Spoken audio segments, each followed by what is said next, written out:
Seeing you. Thank you for coming. Good You're afternoon, welcome. everyone. Good afternoon. Welcome to Multifamily on Zoom one more time. This is so exciting. We have two special guests here today, and I'm so glad. I know some area of the country, if not all of the country. I think we're having some how you call it, snow. Even us in Atlanta, we expect some dust over here where everything gonna close. We already on the state of emergency, but I really, really appreciate you guys taking the time to be here with us this afternoon. So first and foremost, let me introduce you my guests. We're gonna start with um Amida. She also goes by Bella. She is a biochemistry, molecular biology graduate, 2004, transitioned into financial services in 2007. Over 18 years in the financial services industry, stockbroker, financial advisor, supervision, and management.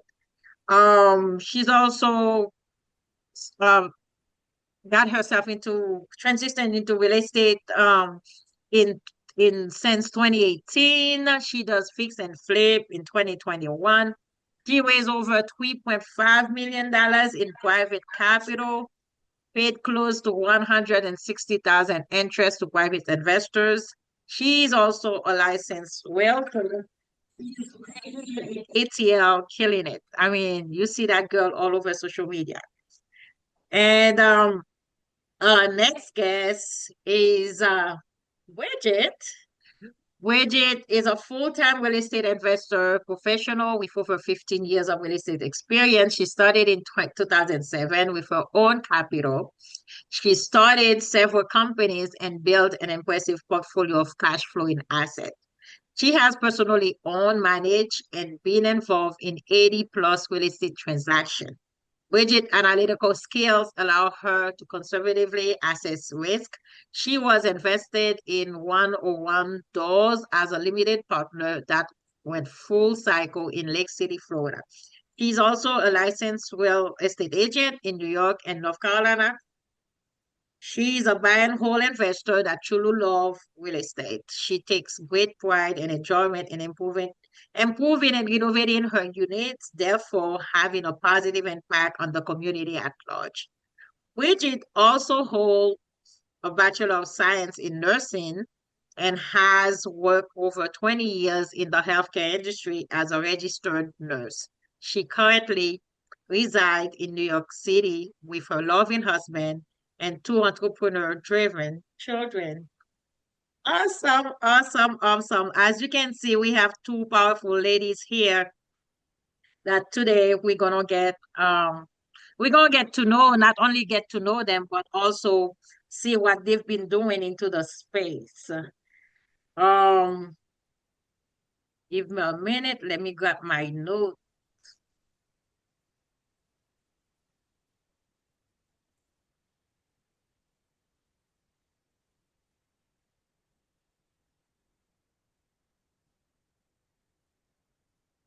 Okay.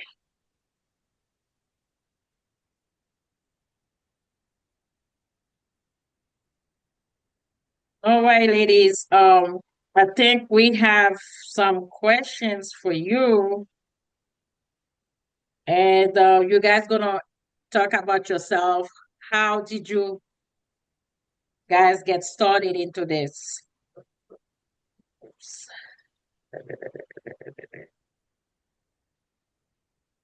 How we got started? Yes, hold on. Where did you start, and what pushed you to take that first step? And whichever one will go first, go ahead.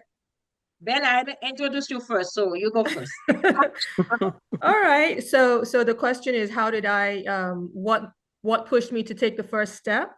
Yeah, how did you start into real estate? Like, Gotcha. I mean, your background is molecular biology, and then you got yourself into the financial space. But why was that Real gut feeling? estate. Why was that defining moment for you to get So yourself into so real estate? so for me in real estate, it was not like one specific defining moment, but there were like little trickling things that I was observing throughout, a period of time that made me look closer into real estate. So two main things kind of stand out to me as far as like what drew me into it. Uh, One, and both of them were people basically leading by example. So when I was when I was a financial advisor, one thing I would always do, and one thing I've always focused on doing is learning from people who are where I want to be, right? So one of my clients I remember he was a pilot at Delta. He came to me with over $1 million to invest and to help him with a managed portfolio. And I always ask these questions like, how are you able to amass this wealth? How are you able to accumulate this amount of money? Because I'm curious, just because I'm a financial advisor doesn't mean I know everything about everything. I'm still learning. So how did you get $1 million? And he was like, 100% real estate, right? So that stuck in my mind. I'm like, okay, so he was able to accumulate this, just in real estate. That's interesting. And then other things happened. I had a friend who was in her 50s. I knew her from a different social circle, and I know she was retired in her 50s and lived a really comfortable life. And I was like, how do you retire in your 50s and, live the way you live? And, how do you do that? And she was like, well, I have rental properties in Boston, and I just live off the cash flow. And so I was like, interesting. So there were similar situations like that. Again, these all kind of trickled in of different times in my life. And so when some of the real estate gurus came into town and said, hey, learn more about real estate investing, and we can walk you through that, it just aligned with me at the time. And so I said, hey, let me learn more about this, and let me see how I can incorporate this into my life. So that's really how I got started. It was really just observing. I never, came out of the womb saying I want to do real estate. That never happened. It was more, just the just things that I observed that made me say, hey, this made sense. This pathway made sense for me. All right, that sounds great. Thank you. Bridget, it's your turn now. Where did you Okay. start? Where did you start, and what pushed you to take that first step as a Okay. nurse? I like that question. And so just piggybacking on what Bello had mentioned, just observing. So as you mentioned that I worked many years in the healthcare industry. I am a registered nurse. And just working in the healthcare industry, I would just see some of my higher up supervisors, even some of the nurses, and they were working a lot. They were working 2 and even 3 jobs, being sleep deprived. And I just looked at that. I started nursing at a very young age. And I just thought, looking, being like proactive, thinking that, okay, well, in 20 years, do I want to do this? And then they still weren't like able to, meet their needs. Because it's all important about, money management as well too. And I just wanted to go like have a different trajectory. I didn't want to go to that traditional path of working 20 or 30 years and then waiting until you get to 60 something years old to retire. And then that's when you really start enjoying life. I wanted to start enjoying, the fruits of my labor now. So I knew there was something else that I needed to do. I didn't know exactly what that was going to be, but I had a colleague of mine that had introduced me to Robert Kiyosaki, Rich Dad Poor Dad. And I had went to my first real estate conference, and kind of from there, I kind of knew like that was like the aha moment. Like this is going to be the path, that I take. And so that's how, I started in real estate investing. And also too, I'm really passionate about interior design. I like renovating homes and stuff like that. So it's just in line with what, my passion was about. So that's pretty much how I got started. And I guess what pushed me is that having like a growth mindset, I always wanted to improve and grow. And so even when I started in nursing, I started out as a nurse's aide, and then I grew and became a licensed practical nurse, and I went on became a registered nurse, and then I wound up getting my bachelor's, and so then at that point it was like, what's next for me? I didn't want to go up the ladder in nursing because I was looking at all my cohorts and seeing how they were working. And I didn't want that trajectory for my life. So I wind up, choosing real estate. And it's been a very rewarding and satisfying career for me, and I'm truly enjoying it. So that's how I got started with real estate. It's over. Introduce yourself. Should you? Please mute. If you are here and you're not speaking, you're not a speaker, please make sure you mute yourself. Thank you. Yes, healthcare workers do work a lot, and I do have my fair share in healthcare myself, especially living in New York, which is a very expensive city. But now, even in Atlanta, you see a lot of healthcare workers, and they still work 2, 3 jobs, and that can be. I mean, it's not sustainable. How much longer you're gonna keep doing that because inflation keep on going, and we need to find a better way to get ourselves out of this. And the next person was this time I will start with Bridget. What was the very first action you took in real estate, even if it felt small? The very first action was attending my first real estate seminar. And then from there, I just, I guess I would say that I became like I had like an addiction to real estate. So I would like learn as much as I can. Like I would listen to podcasts, Bigger Pockets. I didn't miss an episode of the Bigger Pockets podcast. So I was always like going to real estate events, joining real estate RIA. So I wanted to learn as much as possible. So that's like one of the first steps I did. And not only just learn, but I actually like wind up taking action. So even though I didn't know like all the answers or know exactly everything that I was doing, I wind up just like taking action. That action was like actually purchasing my first property, which was a dilapidated property, was a foreclosure, and the real estate agent that I was working with, he thought that no one would actually buy the property, that the bank would just take it back and be done with it. And, you know, my being a brave soul, I took on that task. And like there was no roof, water was pouring in there. And just taking that first step, it all worked out. So thank God I did take that step, but just, taking that first step, although you may not know all the answers. So that's what, I did. Mm-hmm. All right. Oh, somebody very bold around here. But like she said, pay attention. One of the things she mentioned was she will go to a lot of conferences. So she one thing that she did, she invested into herself. And I think in anything you're doing, that's the first step of order, starting investing into yourself.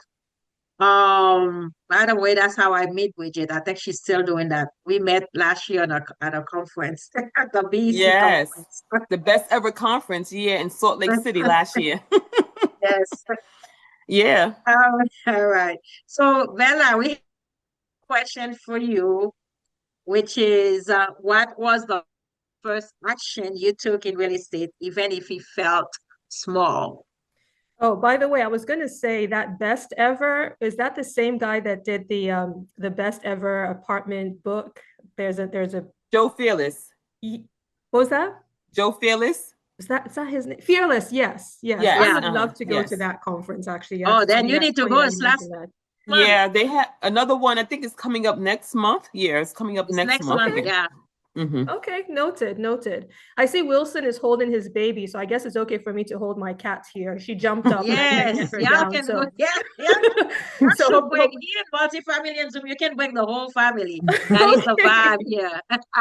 Awesome. So very similar to what Bridget said, and I think that is a what's the word I'm looking for? That is a theme you're going to see with a lot of people that go into business, is really just taking action before you know everything, before you have all the answers, right? It's just really knowing what's the next right step for you. And that's pretty much how I operate. So it's the same thing. My first step was was biting the bullet and investing in the real estate program, the real estate course. Well, not course, but real estate mastermind, so that I could be around the right people, people who are actually, doing what I wanted to do, and attending the boot camps, attending the meetings, going through coaching, all of that. So basically, just really immersing myself in learning and being coachable. So I would say that was my first step, and everything really built up from there. All right, that sounds great. Very great, good answers. I love them. Very inspiring. Um, Now, my third question is, what was the biggest fear and obstacle? Usually, this is what stops a lot of people. So, what was the biggest fear you faced early on, and how did you move forward anyway? And usually that's what stops Mm. many of us, and we let that fear play in our head and we keep on analyzing it. So, how did you deal with that, Bella? This question is for you. The biggest fear I would say at the very beginning was I invested a lot of money into the mastermind and in the program, and it was very scary to put all that, you know, I won't even say at risk, but to kind of bet on yourself at such a large scale, not knowing exactly when you were going to get the returns, right? So that was probably one of the scariest things, was saying, hey, I'm going to max out, this credit card, that I'm going to take a loan here just so I can, pay for this program, and then just kind of stomach all that till, hopefully it works. But basically having that type of faith, I think that was the biggest thing for me. And I can't remember who said this, but people always say, people mistake courage for not having fear. And courage is really acting in spite of fear. It's not, that's the difference. If two people have the same amount of fear, and one person is like, oh, I'm going to let that hold me back, or the other person's, I'm going to do it. It doesn't mean I'm not afraid. I'm just going to do it anyway. Yes. That's the big difference. So, I would say for anyone who's starting, I know one of the things you mentioned you wanted to focus on here, people who, haven't like really taken that first step and want to take that first step, is when you feel the fear, know that fear is normal. Whatever that is for you, that is normal. And it's about taking action in spite of that fear, not waiting until that fear goes away to take action, because you'll never take action. You have to actually do it while you are feeling that fear. Yes, correct. Thank you. Um, Bridget, Okay. what was your biggest fear you So faced my early on?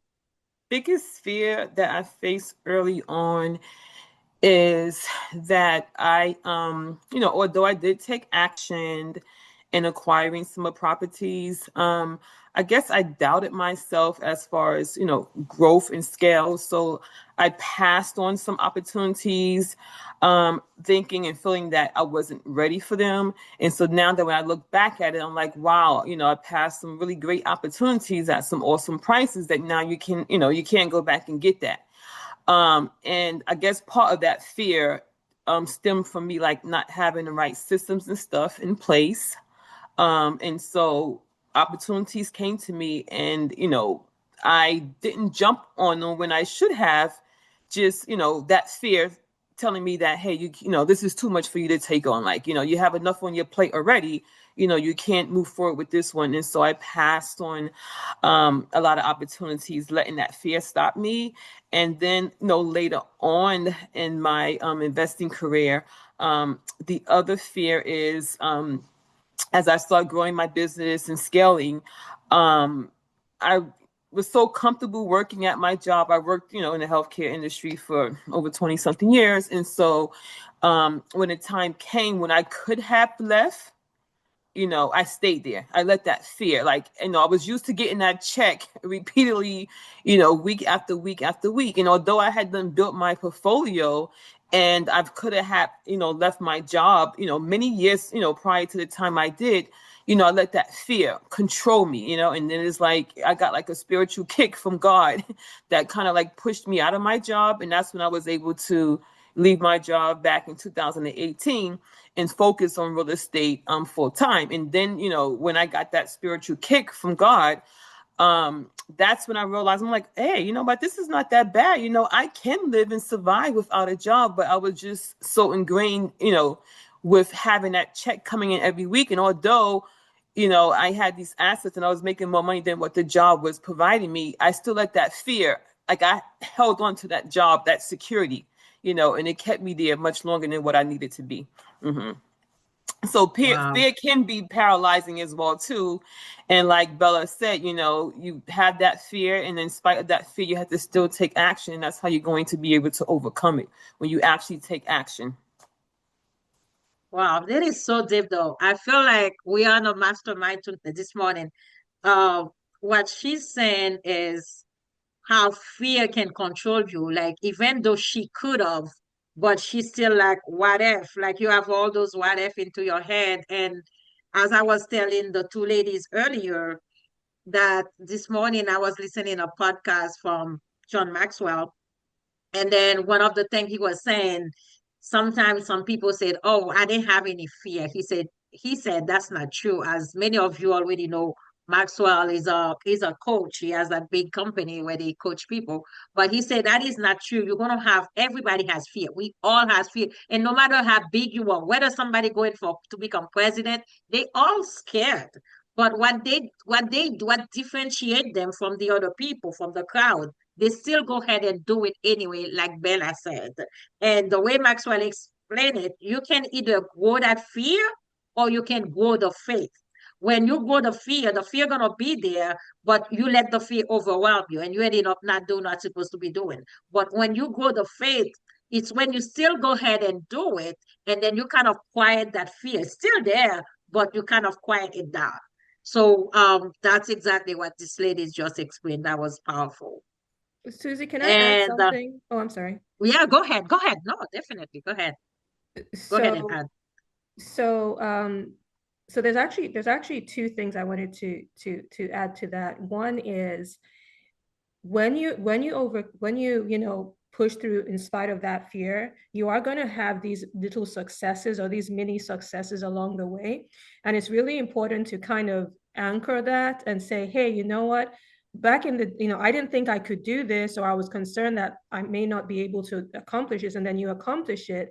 And then it's like you reach another level, and at that level becomes your norm, right? There are times when this level that sometimes when for me, sometimes when I face a new challenge, I remind myself of what I've actually overcome and what is like the norm for me now that used to be such a big deal before. Like maybe it was doing my first renovation. Now it's like it's in my, I'm doing this on autopilot, but there was a time when it was such a big deal. So kind of reminding yourself and what you've overcome in the past and can also give you that extra boost.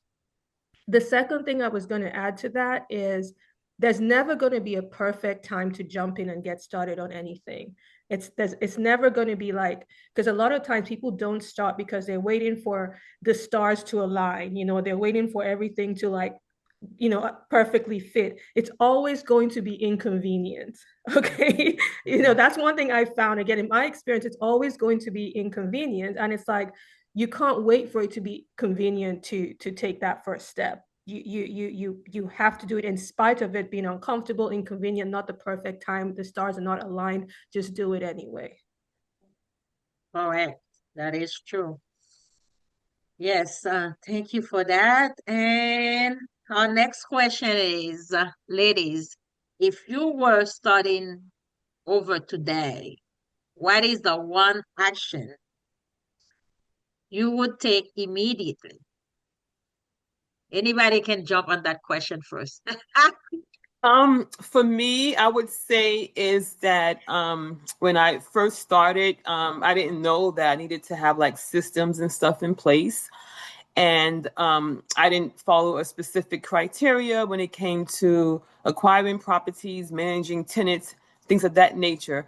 And so there's one thing I would have to put in place. I would definitely put in place having a system in operations, because even if it's your first property, if you start with that in place, and as you build and grow and you scale, it's going to make things much more easier. Because if you don't have it in place, it's just like you're growing with chaos, and it can be very problematic. And I had experienced that myself. And now that looking back, when I first started investing, I would have had my systems and operations in place how I do now, which makes things much more easier.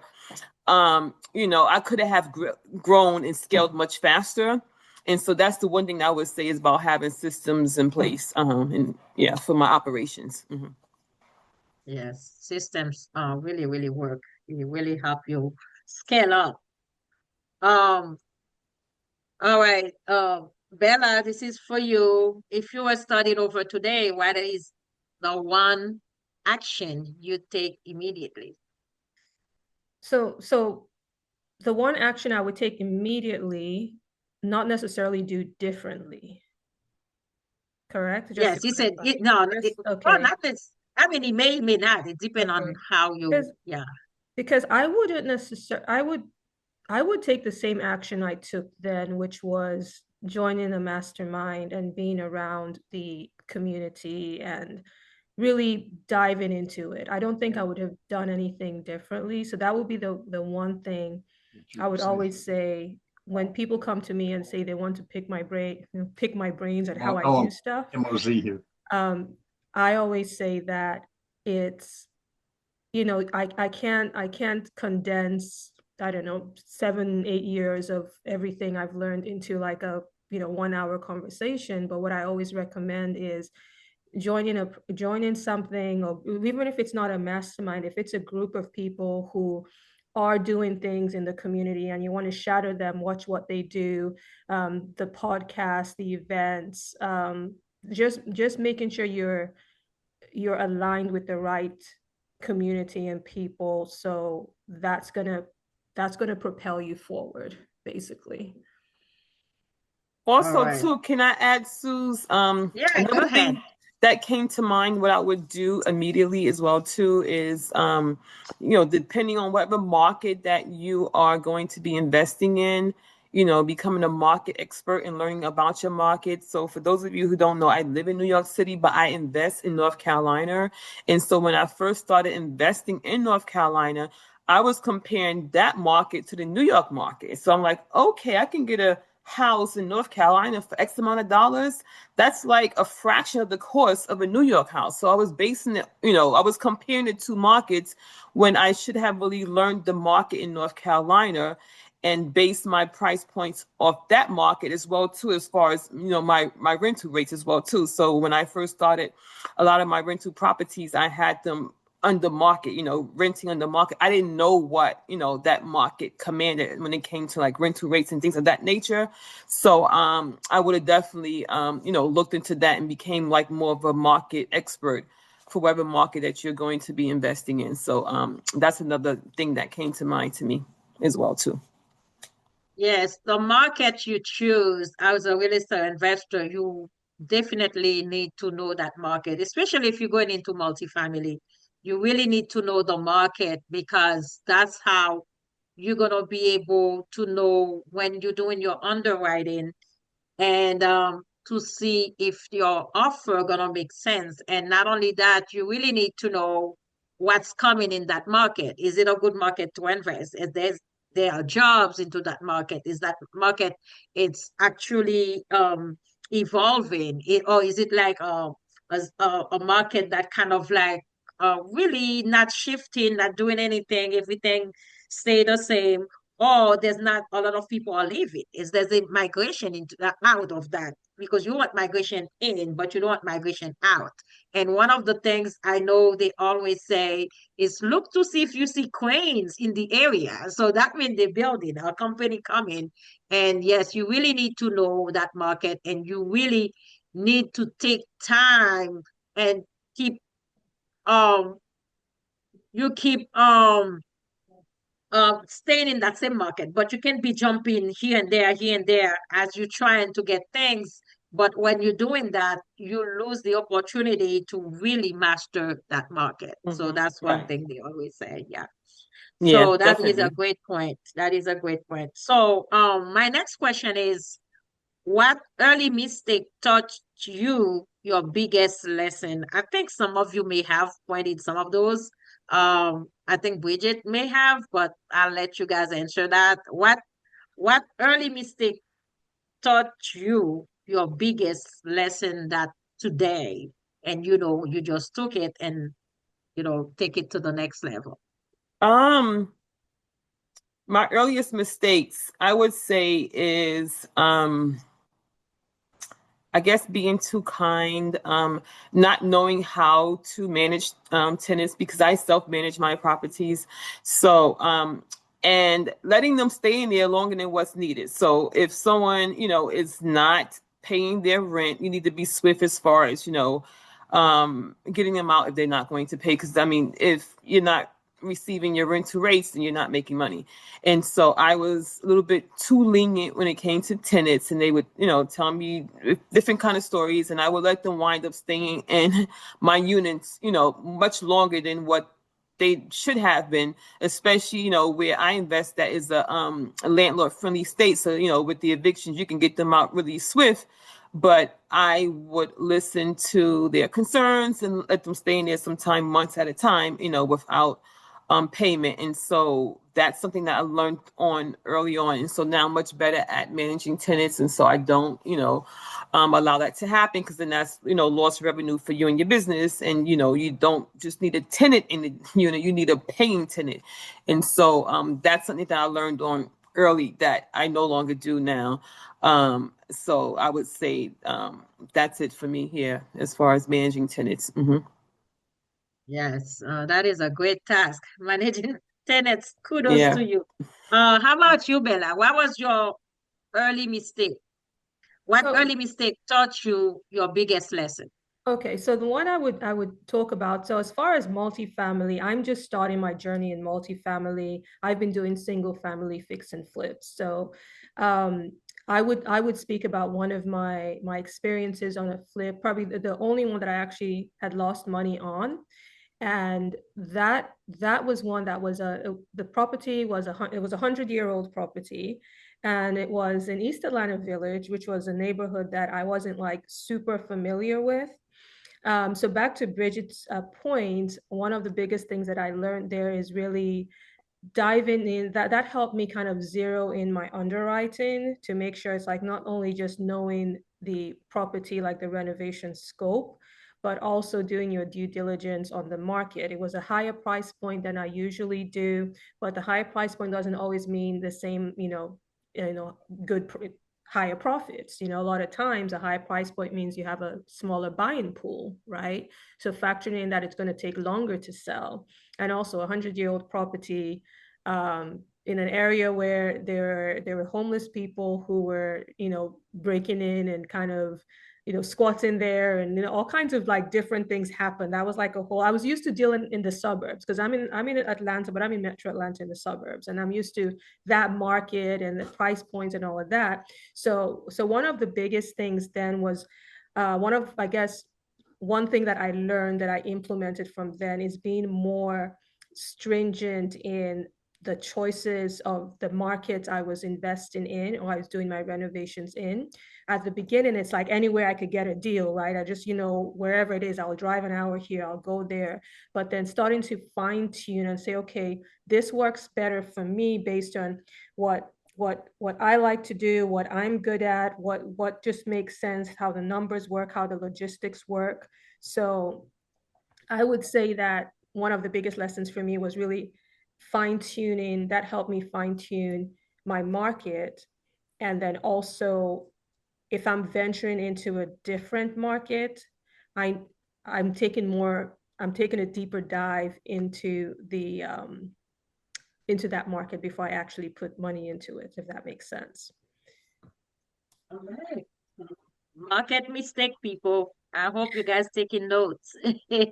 You Know need to your know market, where super you're going. important. Yes, know your Mhm. market. That's very, very important. Location, location, location, like they Now, always say. one other thing that was a turning point for me in getting my realtor's license, because I literally would have broken even if I didn't have to pay realtor commissions. So for that deal, getting my realtor's license, that motivated me to go get my realtor's license so I can list my own properties and keep some of that money in house. That was another thing that happened. That is great. And I believe Bridget also, she has her uh real estate agent license as well. Yes, I'm licensed in New Yeah. York and And North North Carolina. Carolina. Nice. Yes. Okay. Yeah. So did you feel ready before taking action, or did clarity come after? So when you guys start heading into this business, did you feel ready to take action, or when you took action, was it the right time, or did you have did you do it, and then as you're doing it, you're learning from it? So did you earn clarity later on? How did that work? Did the egg came first before the chicken, or the chicken before the egg? Um, I would say for me, I gained clarity as I started to take action. And so for me, I just had like this burning desire. I wanted to do something different. And like I had mentioned, I worked many years as a registered nurse. I worked the graveyard shift. I was sleep deprived. And I just felt there was so much more to life than what I was doing. I truly enjoyed what I was doing as nursing, but it came to a point where I felt that was like stagnant. I, didn't want to go higher up into management. And so I felt there was something else I needed to do. So I just had like this burning desire. And that's what just kind of like made me take action, although I didn't know all the answers. I didn't know what I was doing. Like I said, I had no systems in place. I mean, I would educate myself and listen to podcasts and go to events. But there comes to a point where you could be analysis paralysis and you just, learning, but not taking action. And so I wound up taking action. And as I would take action and do one deal, you would, each deal is different and you're going to learn something different. And so as I would take action, that's when the clarity came along. And I learned more, but I didn't have the clarity when I, had everything laid out and knew what I was doing before I actually took the action. So sometimes you just got to jump, and you take that jump and then things come along the way as, you're taking the action. So the clarity for me came afterwards. And it's still, I'm still getting clarity because you're always learning and doing different things. So you're always going to be learning and getting clarity. That is great. That is great. Thank you, Bridget, for that answer. And Bella, so her last name is Bello, guys. I'm not making any mistake, but she also goes by Bella, but her Bella is first my name is street name. Amida. Yeah, Yeah. that's my real estate street name. Yeah. That So, um, it's the same question. Did you feel ready before taking action, or did clarity come after? so there was this again, back to the boot camps and all these events. I remember early on in my journey, um, one of the speakers at this event said something that resonated with me. She said, "Done is better than perfect." And that resonated with me because I'm such a perfectionist, my T's crossed, I's dotted, things need to be perfect. So when someone said done is better than perfect and applying that to real estate, that reminded me that, okay, and then down the line, clarity comes from action is something else that I heard a lot of. And for someone who can, like to Bridget's point, get analysis paralysis and kind of like overthink stuff, those phrases save me from myself a lot of times and basically makes me say, hey, it's okay, like, to move forward. So the answer is clarity always came from taking action. You're like, and it still does, because you're never going to have all your ducks in a row when you start a business. And people are the things that sometimes keep people back is thinking they have to have all their ducks in a row. They have to know everything. And all they need to know is, what is the next right step for me to take at this moment in time, right? It's like you've probably heard the saying, you don't need to see the whole staircase, you just need to see the next step, right? A lot of people obsess over the entire staircase and they never take action. But if you say, hey, what is the next right step for me right now? And then that is all you do, then you'll be guided automatically to what's after that and what's after that. And then your competency is going to come from the more you do. It's like you can watch something, see a module, but until you actually put it in practice, the retention is not going to be there. It's the more you practice, the more retention you have. So 100% for me, Susie, it's always been the clarity has come from the action, and it's just willing yourself to take that action, whether or not it's convenient, it makes sense, you're afraid, you just take the action. Yes, that is true. And a lot of us do have that perfectionist mindset. And you know how growing up, your parent always make you do things a certain way and they want you to finish it. So that's the way, I mean, we were raised. So a lot of us do have that perfection. Some kids really master it. I was one of those. Like, I want to get everything done. That way I can have my free time. So I get everything done perfectly. That way I don't have to worry about it. So, and you did mention something, Bella, which was somebody tell you, I think something in that effect, take the action. However, um doing things in small batch really help, because when you have a project, think about it. When you start any project, I know you're looking at the finish line. A lot of time that's the mistake, and that's why we became paralyzed, because we're looking at all the things we have to do to get this thing done. But if you start looking at it as one step at a time, it's like you're going the stairs that you mentioned. You're going up the stairs case. So you go one step at a time. You don't do all 15 steps or the whole flight together. You do it one at a time. And that's the way it is with everything you do in life. If you're getting married, you started with few things in the beginning. If you're having a party, you start doing few things in the beginning until you get to, the final moment of that party. So it is for anything in life you're doing. So I think the problem is, as we become adults, we want things to be done so quick. And I call it the microwave lifestyle, and this is not real, guys. That is not real. So we need to give ourselves time to get things. And I truly, truly appreciate those answers from those ladies. I mean, one of the reasons I brought those ladies here, it's the beginning of the year.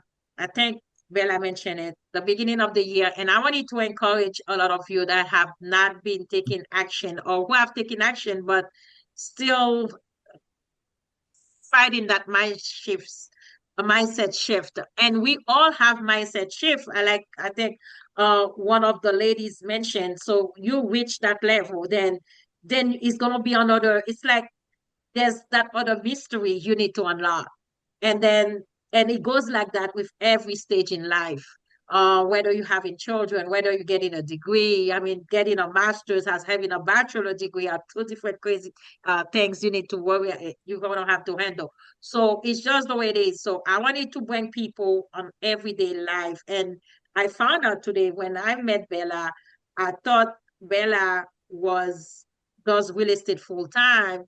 It turns out, because I always see that lady on the internet every day, posting project, but she does have a job. So I know a lot of you have a job, and she's doing what she does, and she's killing it.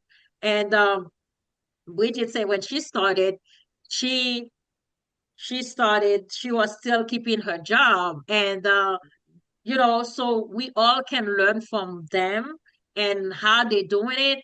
My mindset since I was a kid, I always say, if so and so can do it, I can do it too. That's right. I think I will get a better grasp of it years ago when I was a kid than now.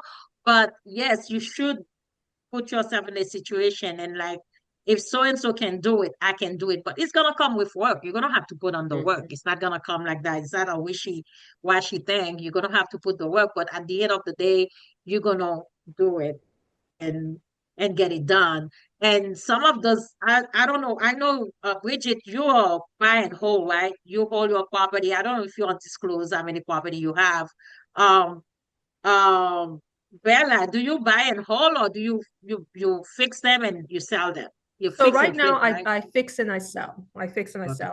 As I Yeah. mentioned, I'm transitioning into or trying to get into the multifamily space.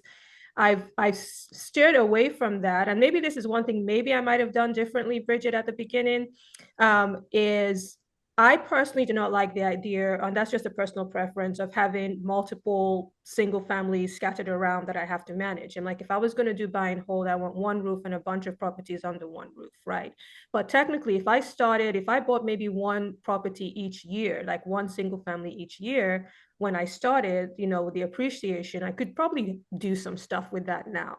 But it just wasn't an interest for me, back then. So, so yeah, but now I'm kind of again next level, right? So next level for me, next challenge for me is okay, multifamily space. And then I look back at, what I've accomplished so far in my real estate journey and understanding that okay, now it's time to level up and do this and being ready for the next challenge. So I'm already facing that next challenge here that I'm talking about because there's never going to be a place in your business where you're like, oh, I have arrived. Some people think that you're going to go and there's a mountaintop and you're going to sit and you've arrived. There's always going to be the next mountaintop, like to Mhm. Susie's point, the next goal, there's always going to be something else.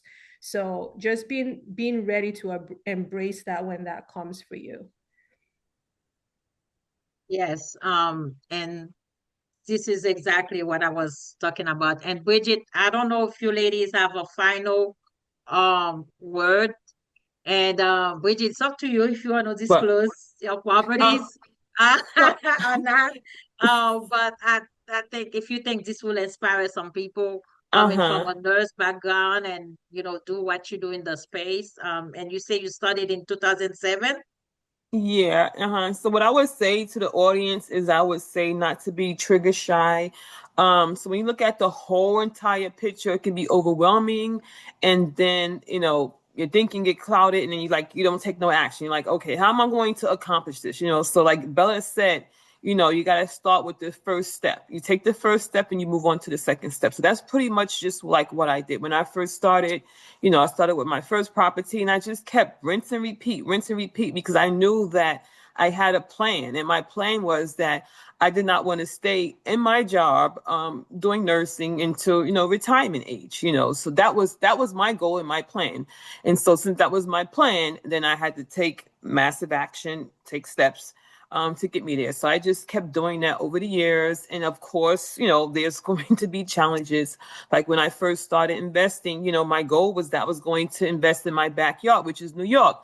And I realized that I was priced out. So I couldn't invest in New York. So I chose the market where I, have family in a market that I would go visit, and it's North Carolina. And that's like 12 hours from New York. So someone might say, well, how can you live in one state and invest somewhere else? But I didn't let that distance stop me because had I wouldn't be where I am today. And so I just found a way to make it work.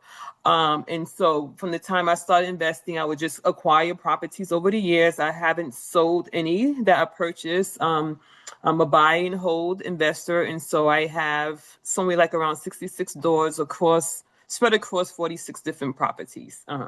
So that's what my current portfolio is now. And it has allowed me to leave my job as a registered nurse. So I left my job back in 2018, but because of that fee, I could have had left much sooner, which I didn't. So I just want to inspire people. And what I've gotten from people too in the past is that, okay, you was a nurse, you were a registered nurse, you was making good money. I will tell you that when I was working as a nurse, the majority of my career was part-time because I was working part-time as a nurse and I was doing real estate on the side. And so as far as income wise, I've never made over $100,000. This is what I did with the money that I made. So you have to be a good financier of the money that you have coming in and invest it wisely. So it wasn't like I was making a ton of money is why I was able to do, what I did, but I just had a strategy. And the money that I made from nursing, I managed it well and I put it into real estate, and then that real estate would pay me. So it replaced my paycheck from my job, and it allowed me to, leave my job as well as my husband as well too. And so now we do real estate full time. So we self-manage our portfolio. And that's where we are. And then, like Bella said, when you accomplish one thing, it's like, what's next? So life is about growing and expanding. It's not just like staying where you are. And so, like, what's next? And so, when you're doing these things, a lot of times, not initially you may do it for the money, but as you grow in scale, it's not so much about the money, but you enjoy, you're providing housing, you're providing a basic service for people. So you really enjoy what you're doing. You're passionate, you're renovating properties, you're doing, improving neighborhoods. So it's like you become passionate about it and it almost become like an addiction. You want to just continue doing it and then get to the next level if it's multifamily or whatever it is, ground up construction, whatever it may be, but it's just an enjoyable journey. So that's what I have to say. All right. Wow. Thank you so much. And Bella, do you have um last word for us to wrap I'm this up? I'm just smiling because I'm thinking about like the people factor, something that Bridget mentioned, the last property that I renovated, what I tend to do, it's again, you're building relationships, but it's also the people, right? I invited the previous owners to come look at it after it was done. And she was so emotional and she was like, oh, this is so amazing. I just like seeing that reaction and seeing like what joy it brought her. It was just nice to watch, Mm-hmm. And so that you have things like that along the way. You have like little rewarding things along the way, and that Mm-hmm. is not necessarily what triggered you to start the business, but it's one of the people factor also. Like when you're getting them out of a stressful situation. A lot of properties that I've done have been probates, right? So a lot of times you're relieving them from a burden of an inherited property and being honest and following through with what you say and being able to alleviate the burden from other people while you are focused on your goals. You're helping people along the way, and like Bridget said, you're creating jobs for all the contractors, the vendors there. It's a ripple effect, right? Mm-hmm. And even knowing that you can have even a small impact in your community, in your neighborhood, and having that ripple effect, that's also very rewarding. I wanted to mention, because you did ask about numbers, and I did go and like look at some numbers, because I'm sure they'll ask me about numbers at some point as far as like renovations, because I do want to inspire people who are also working full time. So for me, I started flipping, like I was doing wholesaling and then I started flipping, I want to say 2021. But altogether, I've done about, I think I've completed 23 deals. So 23 deals is basically from purchase, renovation, sale. Also, if I'm wholesaling, I'm including the wholesaling numbers in there. I just completed my 24th renovation that's on the market now. And I'm starting my 25th one. Okay. So I'm technically on number 25. So, and I say all that because there are people, again, back to the mindset thing, who kind of excuse themselves out of action or success because they say, well, she can do it because of this or because of that. Mm-hmm. Well, find someone who, like, someone could say, okay, for example, I don't have kids. And people can look and say, well, she doesn't have kids, so maybe she has the time to do all this stuff. Well, I have a friend who has 2 kids, was pregnant with a third, and she was doing a renovation in a different state. Okay. So what would you say about someone like her? Okay. So there's always going to be someone, or someone might say, well, these people are partnered up, it's a couple, they're doing it together, so it's easier for them. Well, there's somebody in the community that's not partnered up, that's doing it on their own. Okay. And so someone might say, well, this person is doing it full time. That's why they can do it, because they don't have to deal with the responsibilities of a W-2. I have a W-2. I travel for my W-2 as well. So I'm also balancing this with regular work travel.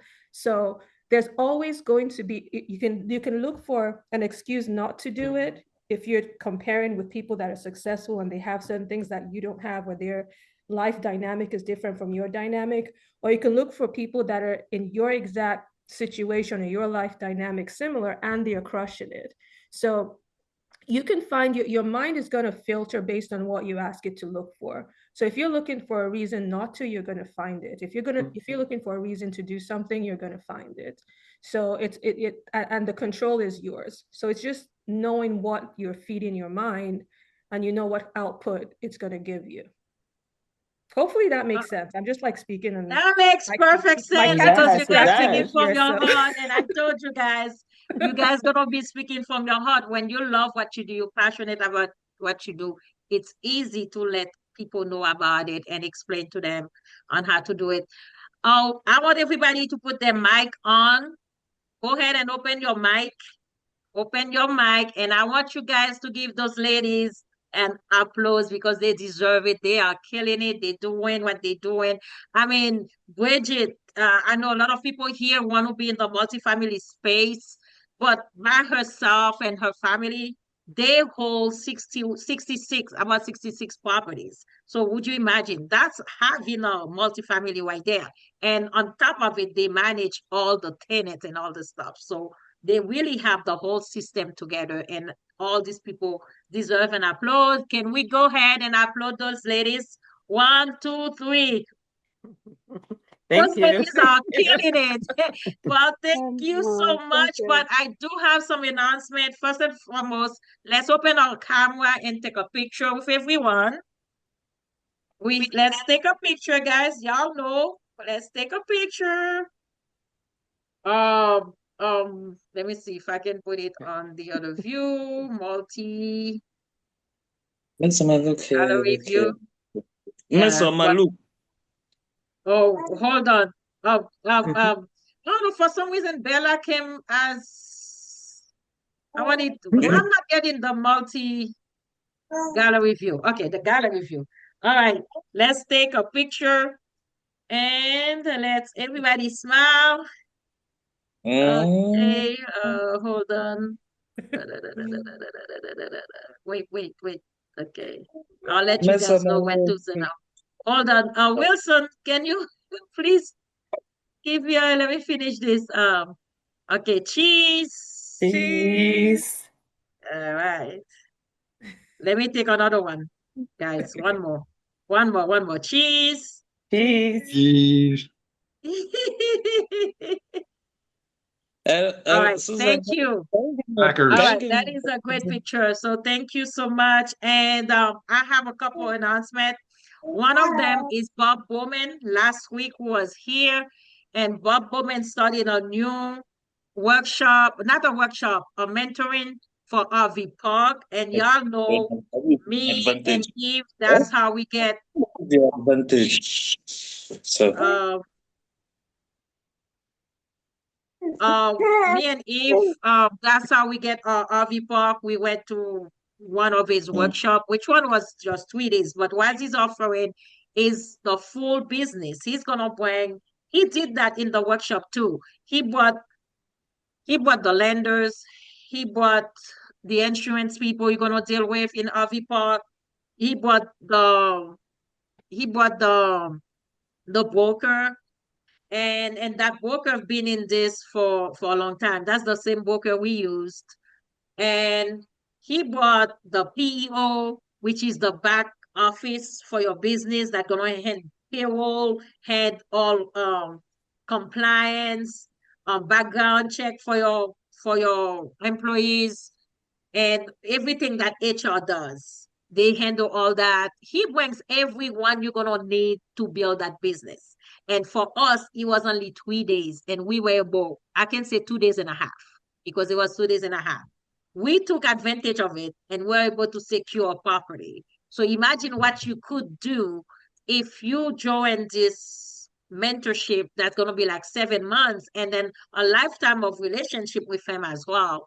So his price, and I know you see the price is $7,000 if you wait at the last minute, but for early bird, it's $5,000.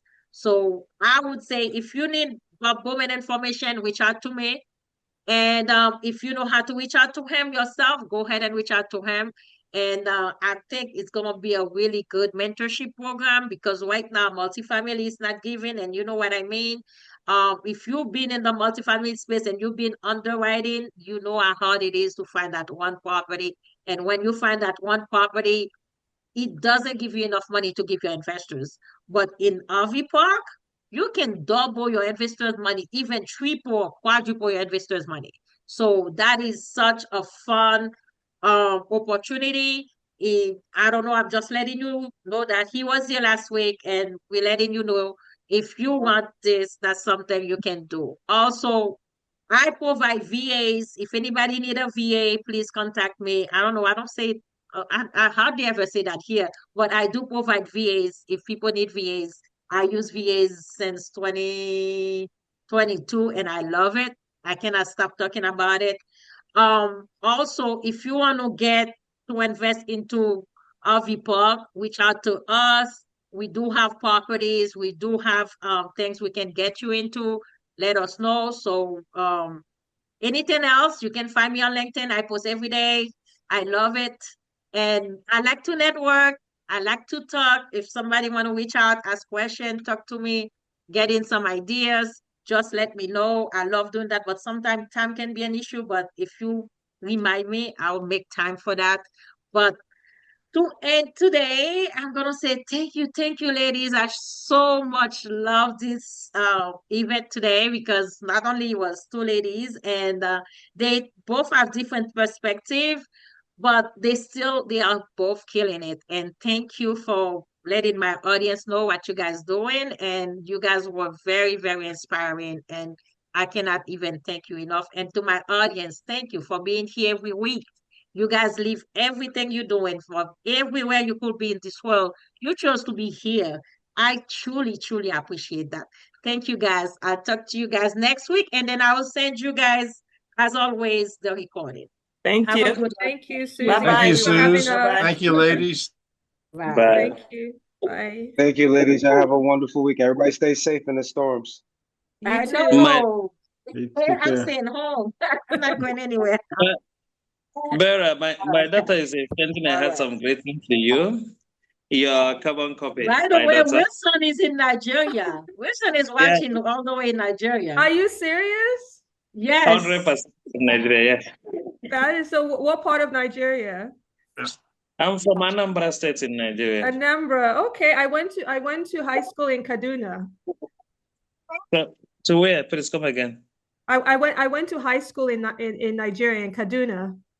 Kaduna. Okay, I Yes. know Kaduna. Yes. I know Kaduna. Are you from Nigeria? I am, yes. You're from Nigeria. I am, yes. Please, can I connect with you? Can I connect with you? At least, even let's just do that. My daughter and you resemble together. Let's just use that and connect together. Oh, absolutely. Let me. I was about to like click Yeah, leave, go so I'm ahead and afraid. put your information. I Yeah, forgot let me to see. ask that. I was gonna ask for the information, but Sure. Let me. Bella Amida can be found on Facebook. That's she, whatever her name is here. That's what it is on Facebook. I'll see if And I can put for a link in Bridget, here for you. Bridget is the same thing too on Facebook. Can be reached out Maybe, on maybe, LinkedIn. I don't know. maybe LinkedIn will be more better for us to connect. I believe. How do you say it, Barry? I'm going to Yeah, put my links for both Facebook for whoever wants to connect with yeah, me, and his and LinkedIn is LinkedIn. right here too. Bella, he has his LinkedIn right here on the thing. So yes, you guys can also reach me too on LinkedIn. I mean, I'm on LinkedIn every day. That's my best place to be when it comes to social media. And we made so much friendship over there. And there's also a guy on LinkedIn, um, a Jewish guy. He will do every 3 months, he will do a challenge. And that will allow you to make so many other friends on LinkedIn and kind of like increase your LinkedIn networking. And it's so nice. And all those people I would meet them afterward on conferences or when I am in their cities, we make time because we on LinkedIn every day commenting on each other's posts. So it's funny, like the partnership, the friendship, Some become investors, some become partners. It's interesting how it goes. So Suze, I see your posts every day, when I read your posts. So well, but you you're need to doing great. comment. That's how people know you see it. You need Yeah, to comment. I did. But I do comment on most of the posts, yeah. Yes, thank you, Ronald, for being here. It's been a minute since Who's we the don't challenger see you're each mentioning? other. Okay, I have to Yona jump off, West. but thank Yes, you go guys, ahead, and Amida. thank you again, Susie, for having me. You guys have a great rest of your day, okay? All right, thank you Thank so you. much. Yes, you may. Yes, there's this guy called Yona West. He's a Jewish dude. Um, he has that challenge he does on LinkedIn. He like to bring people together. And every 3 months, he will have, if you go on my LinkedIn or if you type Yona West, Yona is Jonah is in English, but Yona starts with a Y, YONH. He does those challenges where he bring group of people. Usually it's like 200 people, but he put us in group of 20s. So every quarter he does one of those LinkedIn challenge. And then whatever group he puts you in, that's where you interact with those people. And then eventually, even if you want, he will choose some of those people to show up to his podcast. He has a huge podcast. He does cost segregation. The only reason Yona doesn't come here because Yona is Jewish. On Saturdays he doesn't work, but he would love to come here. Um, but he's not. And sometimes he goes around the country too to meet people. Last time he was here in Atlanta, we finally met. We keep missing each other. I think he went back to Israel. I think he lives in Israel now, but he's from New York. But yeah. So if it's something you're interested, let me know when he posts it, and then I'll send you the link, and then you can join the challenge. So yeah, it's fun. Yeah. Yeah. Thanks, Suze. Good to All see you. right, Sean, I'll give you a call, okay? I'll call you in a little bit. All right, bye, Thank guys. Thank you so much. Take care. Thank you.